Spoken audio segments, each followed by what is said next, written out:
মধ্যপ্রাচ্যের বাজার কিন্তু আস্তে আস্তে বন্ধ হয়ে যাবে। এখনো পর্যন্ত সবগুলো বাজার কিন্তু পুরোপুরি উন্মুক্ত না।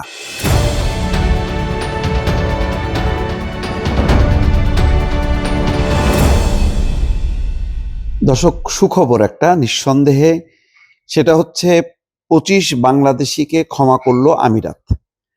আপনাদের মনে আছে প্রায় গত বছর আগস্টে যখন নাকি সরকার বিরোধী বিক্ষোভ তুঙ্গে ছিল, তখন এই আন্দোলনের সমর্থনে শুধু আমিরাত না, মধ্যপ্রাচ্যের বেশ কিছু জায়গায় বাংলাদেশিরা নেমে পড়ে।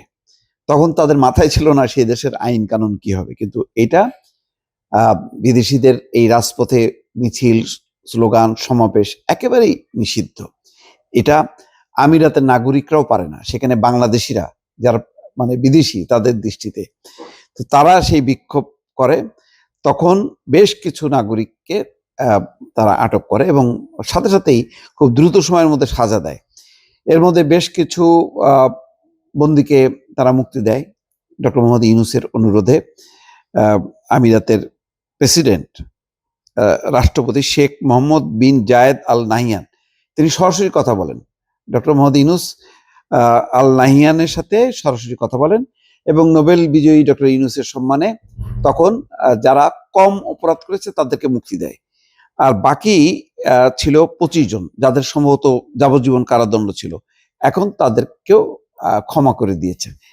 তো এটা ভালো, মানে অন্তত এই ঘটনার মধ্য দিয়ে একটা প্রমাণ হলো যে ডক্টর ইউনূসের কথা তারা রাখলো, পরিস্থিতিটা বুঝলো এবং একই সঙ্গে বাংলাদেশিদের জন্য একটা শিক্ষা হলো যে বাংলাদেশের ঘটনা বলিনি, বিদেশে এই যে রাজনীতি করার চেষ্টা করা, দল করার চেষ্টা করা, এই কাজগুলো যাতে ভবিষ্যতে আর না হয়, এই ব্যাপারে যদি মানে অব্যাহত থাকে তাহলে যেটা হবে, মধ্যপ্রাচ্যের বাজার কিন্তু আস্তে আস্তে বন্ধ হয়ে যাবে।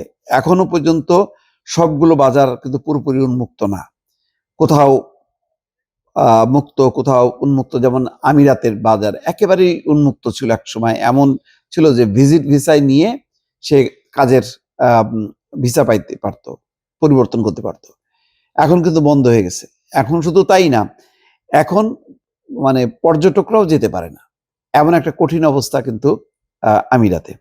সুতরাং এটা মাথায় রাখা উচিত যে ভবিষ্যতে যদি এরকম ঘটনা ঘটে তাহলে কিন্তু আর ক্ষমা পাবে না, কারণ ডক্টর ইউনূসের সম্মান তারা রেখেছে। সবসময় যে রাখবে বিষয়টা তা না।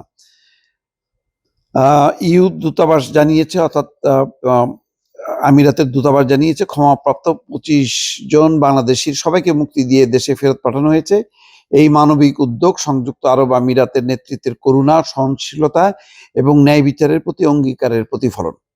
পাশাপাশি এটি বাংলাদেশ এবং সংযুক্ত আরব আমিরাতের মধ্যকার গভীর এবং ভ্রাতৃসুলভ সম্পর্কেরও প্রমাণ।